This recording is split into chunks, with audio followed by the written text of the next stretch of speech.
Baik, kita pada kesempatan kali ini kita akan membahas apa tentang media massa dalam kehidupan sosial dan juga politik Indonesia.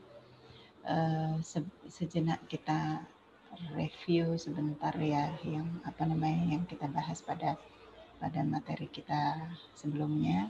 Sebelumnya kita bahas tentang sebentar.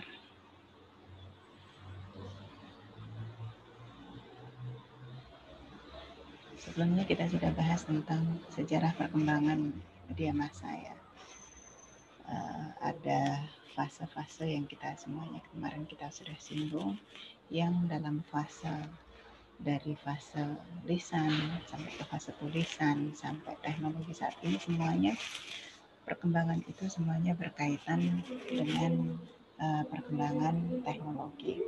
Nah, kali ini setelah kita bicara tentang sejarah media dan juga bagaimana perkembangan media dinamikanya, kita kali ini pada kesempatan ini kita bicara tentang media massa dalam kehidupan sosial dan politik Indonesia.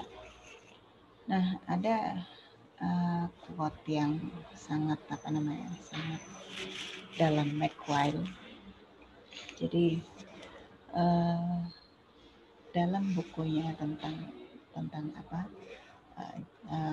teori of mass communication, McQuail ini mengatakan bahwa the mass media are largely responsible for what we call either mass culture or popular culture, and they have colonized other cultural forms in the process. Jadi bagaimana media itu bertanggung jawab atau memiliki peran yang besar terhadap apa yang disebut kebudayaan kultur ya, kebudayaan massa yang diikuti oleh massa atau budaya populer, kita bisa katakan saat ini, mempopulerkan suatu budaya yang dalam prosesnya itu media massa juga telah menjajah bentuk budaya lain. Makanya ketika kamu menguasai media massa, maka sebetulnya itu adalah sebuah sebentuk dari, bukan konfrontasi ya, sebentuk sebagai suatu bentuk dari persaingan untuk siapa dari media-media itu yang berikan pengaruh lebih banyak. Nah, bentuknya beda-beda tentu saja. Kita lanjutkan. Nah, kita kemarin singgung tentang media history of human civilization dari tribal epoch, kemudian literal epoch, di mana di situ sudah ditemukan abjad, kemudian print epoch, kemudian electronic epoch. Jadi era dari era tribal, literate, print sama elektronik itu semuanya berkaitan dengan apa? Dengan perkembangan teknologi. Artinya apa di sini? Tingkat perkembangan teknologi itu sangat berpengaruh kepada metode komunikasi, meskipun sebetulnya aksentuasinya itu sama, yaitu komunikator menyampaikan pesan, ide, gagasan kepada pihak lain atau komunikan. Cuman kemudian medianya, model yang digunakan itu berbeda-beda. Makanya dalam konteks ini kita kadang sulit membuat margin pembatas ya antara komunikasi publik dan komunikasi massa. Karena ketika kita bicara komunikasi publik itu, kemudian otomatis ketika itu masuk dalam ranah atau kepada media yang tidak bisa aksesibel kepada publik dan bisa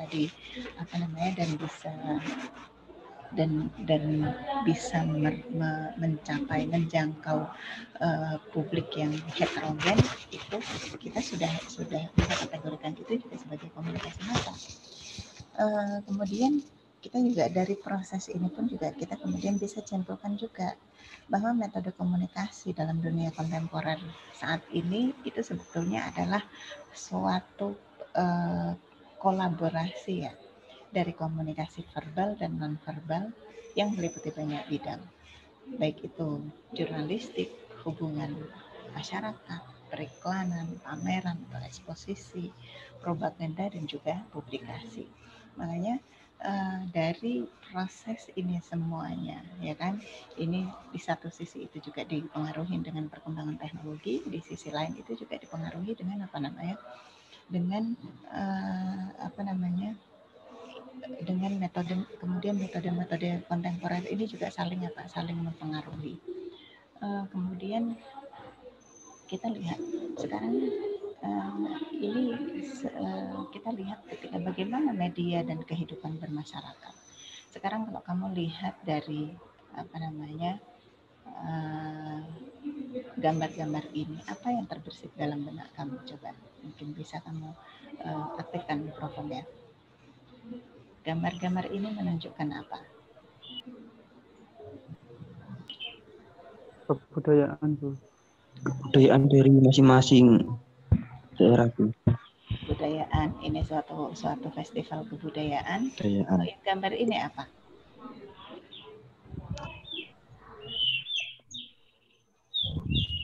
Yang terbersit apa dalam benakmu kalau gambar yang kedua ini?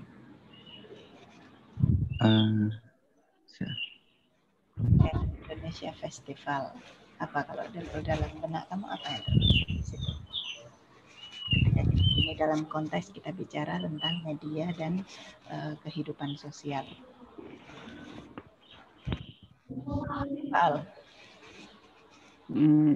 Kolaborasi kebudayaan mungkin, Bu. Kolaborasi kebudayaan. Oke. Sekarang kita lanjutkan lagi. Nah, kalau ini sama masih dalam konteks media dan kehidupan bermasyarakat. Kalau dalam ini, apa yang ada dalam benak kamu ketika kamu lihat dua gambar ini?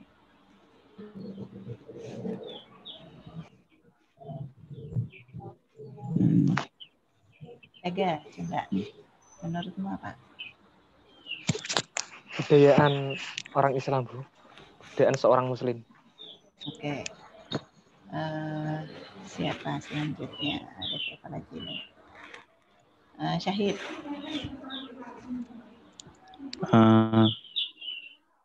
Agama mempengaruhi kebudayaan, Bu. Agama mempengaruhi kebudayaan. Ibrahim Musa.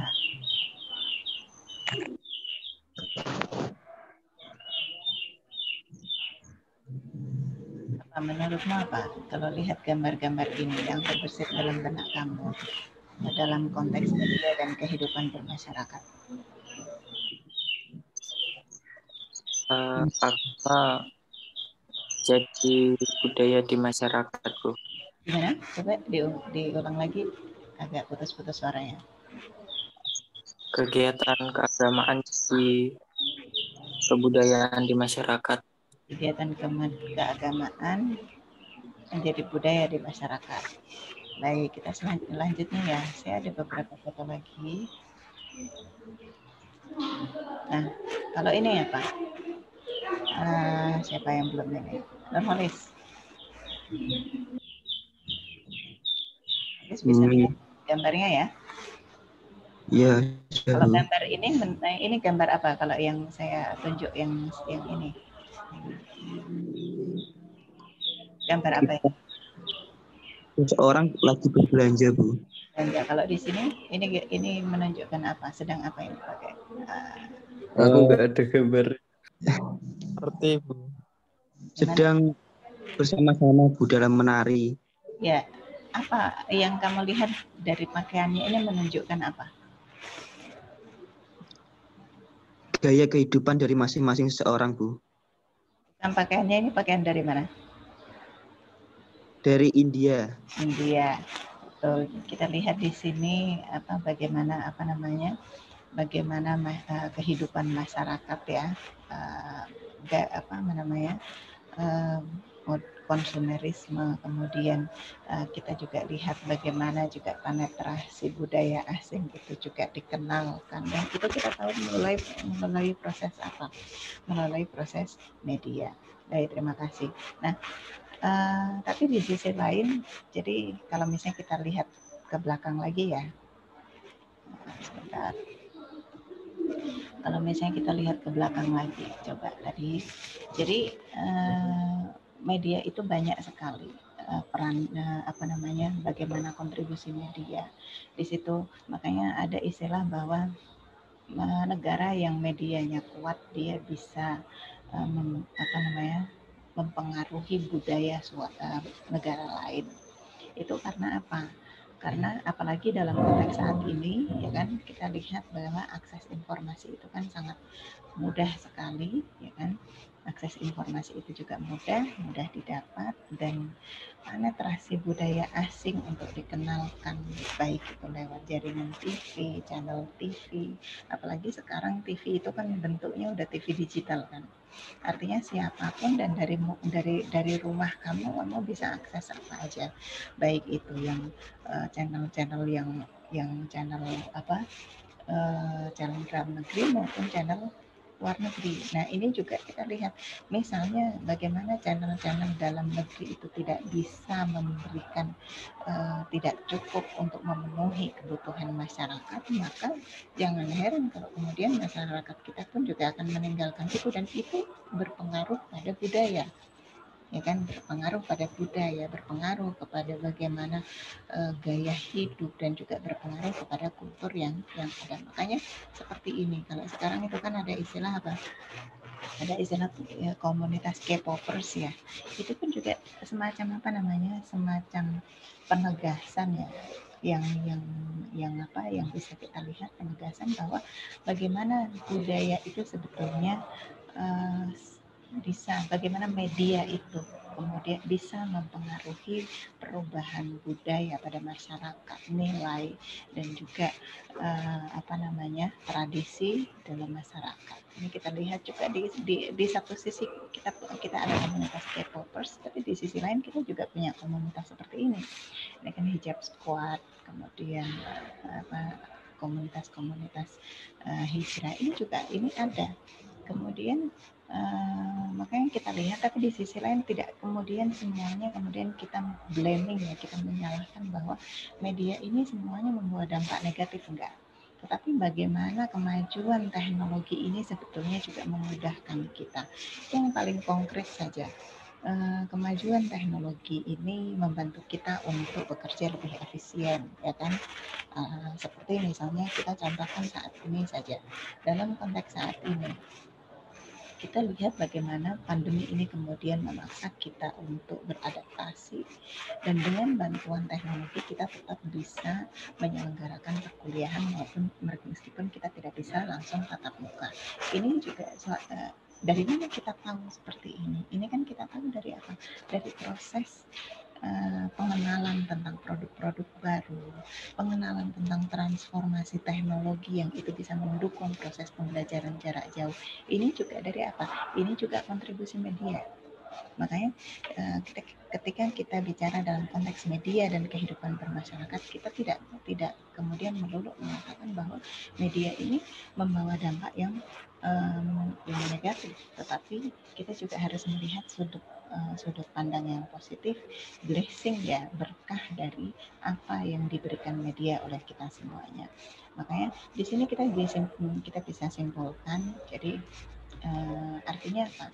Jadi media itu bisa merubah gaya hidup, budaya lokal setempat dengan cara mempengaruhi cara berpikir suatu kelompok atau kalangan masyarakat tertentu agar menyukai atau mengikuti suatu hal yang baru atau asing dari mereka. Tadi beberapa gambaran tadi itu adalah gambaran real ya, gambaran yang kita saksikan saat ini, bagaimana boomingnya drama-drama Korea itu juga, kemudian bagaimana artis-artis K-popers itu juga mempengaruhi bagaimana anak-anak muda itu mungkin bergaya, ya kan, kemudian jadi kiblat mode. Tapi di sisi lain juga ada kelompok-kelompok hijrah yang mereka juga punya role model artis-artis yang menjadi role modelnya gitu. Nah, media massa itu juga dapat mensosialisasikan dan juga menanamkan budaya populer melalui televisi, majalah, dan penyebarluasan budaya atau gaya hidup yang berlaku di negara lain. Misalnya, bagaimana mereka-mereka yang mungkin suka nonton drama Korea atau mereka yang suka nonton film-film India, itu juga berpengaruh kepada apa? Berpengaruh kepada bagaimana budaya itu dijadikan tren ya pada mereka-mereka yang menyukai budaya, yang menyukai misalnya film India misalnya, itu kan berpengaruh juga pada yang paling bisa dilihat itu adalah dalam model berpakaian.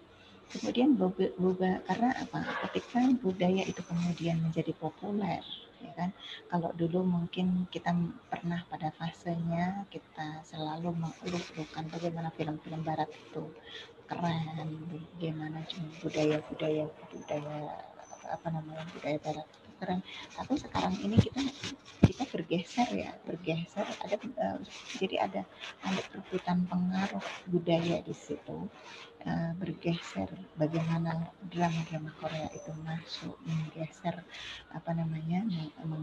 film-film mungkin film-film asing lainnya gitu kan, kemudian ini membentuk suatu budaya populer ya, dengan warna yang berbeda. Karena begini ya, kalau misalnya dalam konteks budaya pop ini dianggap sesuatu yang up to date ya, artinya kalau misalnya kamu nggak mengikuti budaya ini, kalau misalnya kamu nggak ngikuti istilah-istilah Korea yang sekarang lagi up to date, berarti kamu kurang update.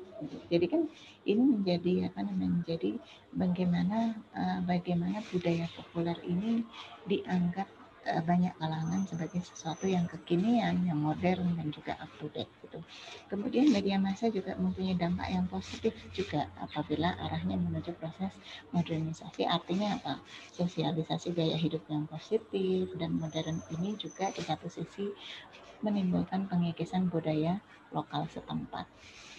Kemudian dalam kehidupan sehari-hari, misalnya contohnya fungsi media dalam menginformasikan ilmu pengetahuan, inovasi pendidikan maupun teknologi baru. Misalnya kasus yang sekarang aja kita tahu bagaimana COVID itu bahaya, kita tahu dari mana? Kan juga dari pemberitaan media.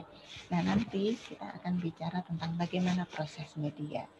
Ada istilah guardian, kemudian ada istilah agenda setting kalau misalnya dalam politik ya, nanti kita akan bicara itu secara spesifik, tapi paling tidak kita masih bicara tentang media dan kehidupan bermasyarakat.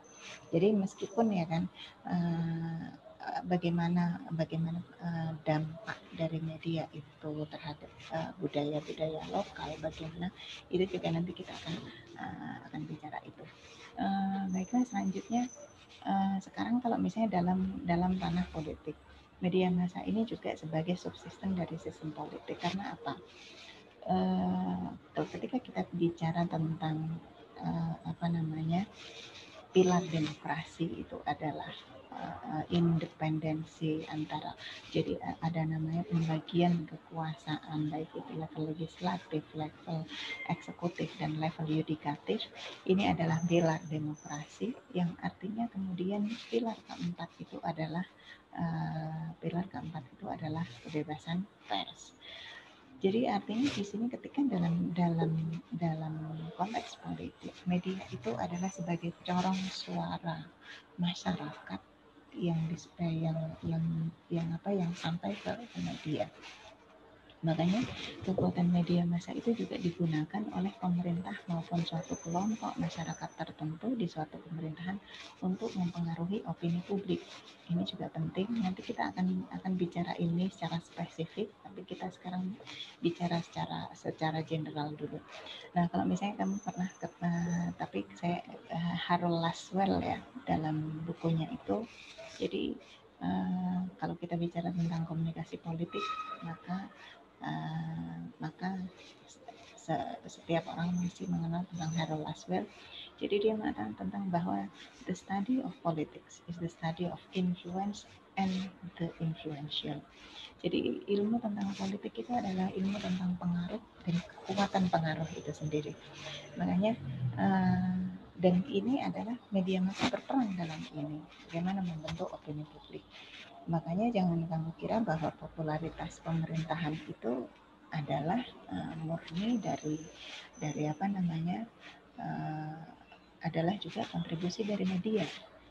Makanya kalau misalnya kita lihat, jadi media itu kalau misalnya kamu coba perhatikan, misalnya media-media kita, pasti kamu akan bisa melihat warna yang berbeda-beda. Media ini mungkin dia memberitakan hal yang sama, tetapi ada penekanan yang berbeda-beda di situ.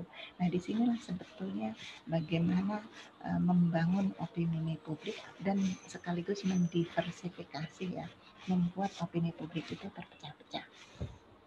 Jadi kemudian tampilan media massa akan mengemban beberapa fungsi yang menggambarkan kedemokrasian dalam pemberitaannya, yang fungsi-fungsi tersebut merupakan subsistem dalam sistem politik yang ada. Jadi tidak ada, jadi demokrasi itu selalu diiringi dengan kebebasan pers. Kemudian kalau menurut Gulliver dan Bloomer, sebetulnya kalau misalnya dalam konteks media massa sebagai subsistem dari sistem politik itu fungsinya apa saja sih? Nah, beberapa fungsi itu diantaranya adalah sebagai pengamat lingkungan dari kondisi sosial politik yang ada. Jadi media massa ini juga berfungsi sebagai alat kontrol sosial politik yang itu memberikan berbagai informasi mengenai penyimpangan sosial itu sendiri yang dilakukan baik itu oleh pemerintah, swasta, ataupun pihak masyarakat. Jadi ini media massa itu juga sebagai kontrol sosial, kontrol sosial dan juga kontrol politik. Kemudian sebagai pembentuk agenda setting, yang penting artinya, jadi agenda setting ini untuk apa sih? Jadi ini pembentukan opini dengan cara pembentukan agenda atau pengkondisian politik sehingga masyarakat terpengaruh untuk mengikuti dan mendukung rencana-rencana pemerintah. Ini kita bicara media dalam sebagai subsistem sistem politik ya. Artinya apa? Jadi mungkin media nggak akan menyuruh kamu untuk untuk pikirkan ini secara langsung, tidak, tetapi media mengarahkan kamu. Beda ya, menyuruh dan mengarahkan itu beda ya, tapi media mengarahkan kamu untuk untuk memikirkan suatu hal. Jadi inilah bagaimana proses agenda setting itu.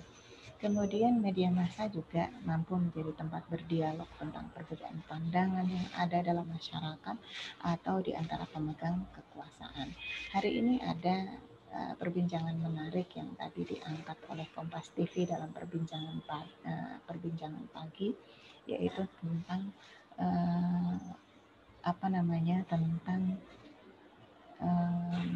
kebebasan bagaimana tentang kondisi kebebasan berpendapat di masyarakat kita pada masa pandemi ini. Jadi bagaimana di situ dalam dialog itu dipaparkan dari salah satu lembaga survei yang melihat bagaimana tendensi kebebasan berpendapat pada masa ini cenderung menurun. Artinya kebebasan berpendapat itu menurun.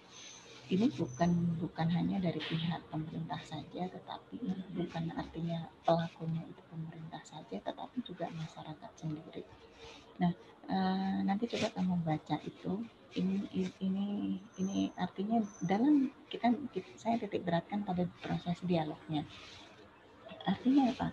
Bagaimana Kompas TV tadi mengangkat isu tersebut dan membangun ruang dialog tentang perbedaan pandangan yang ada di masyarakat, yang di situ dalam kesempatan itu dia mendatangkan dari pakar yang melakukan survei tadi, kemudian dan juga mendatangkan staf dari kepresidenan secara langsung sehingga terjadi dialog.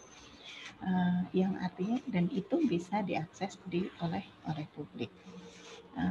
Kemudian Kemudian media massa juga merupakan bagian dari mekanisme penguasa untuk mempertahankan kedudukannya melalui keterangan-keterangan yang diungkapkan media massa. Jadi kalau misalnya pemerintahan itu yang terpenting itu kan sebetulnya bagaimana dia tetap bisa mempertahankan kepuasan publik. Ini penting karena ketika indeks kepuasan publik atas kinerja pemerintahannya itu menurun, ini pemerintahan akan semakin rentan. Makanya itu kenapa kok mungkin kamu pernah suka lihat kenapa ada polling tentang indeks kepuasan masyarakat terhadap departemen apa. Itu untuk apa? Untuk melihat jadi itu untuk melihat kinerja ya, untuk kinerja seberapa sih masyarakat itu puas. Makanya tadi kita sebutkan bahwa media itu juga sebagai corong dari keinginan publik. Nah, tapi di sisi lain, kalau misalnya dari sudut pandang penguasa, di sudut pandang birokrasi, atau di sudut pandang pemerintahan, media ini juga sebagai bagian dari mekanisme penguasa untuk mempertahankan kedudukannya melalui keterangan-keterangan yang dia ungkapkan dalam media massa. Kemudian juga media massa juga merupakan insentif untuk publik tentang bagaimana belajar, memilih, dan menjadi terlibat daripada ikut campur dalam urusan politik. Artinya apa? Bagaimana media massa itu juga memfasilitasi masyarakat untuk turut aktif ya, untuk turut aktif dalam proses politik. Kemudian yang terakhir di sini media massa ini juga bisa menjadi penentang utama terhadap suatu upaya dari kekuatan-kekuatan yang datang dari luar media massa dan menyusup ke dalam kebebasannya, integritasnya, dan kemampuannya dalam melayani masyarakat. Misalnya gini, fakta-fakta kebenaran yang diungkapkan oleh media massa dapat menyadarkan masyarakat tentang mungkin adanya kekuatan-kekuatan asing ya yang itu bisa menjadi ancaman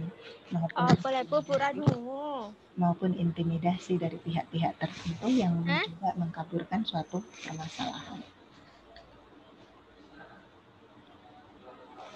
Jadi kita bisa simpulkan dari materi kita kali ini yaitu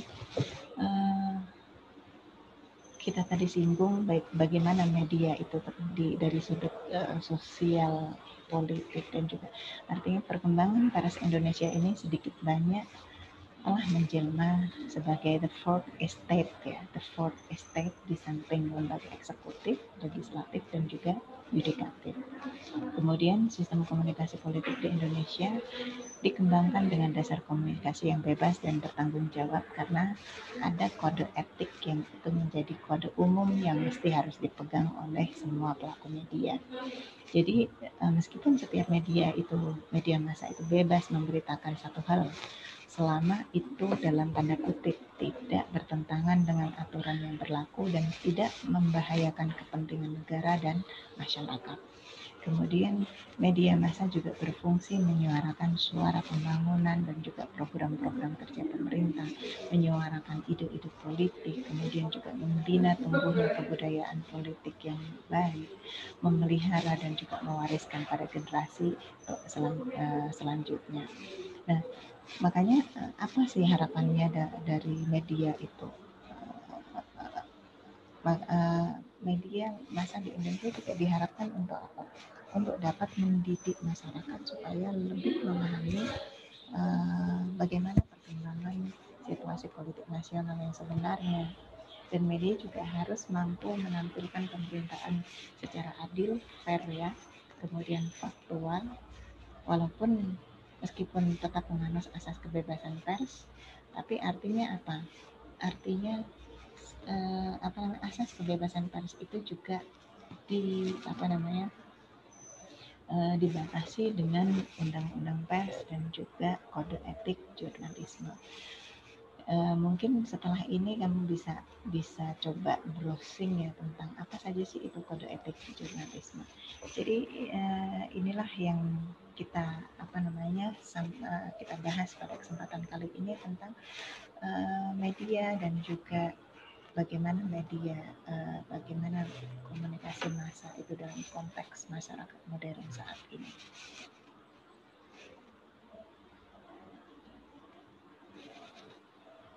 Mungkin jika kamu ada pertanyaan, boleh bertanya.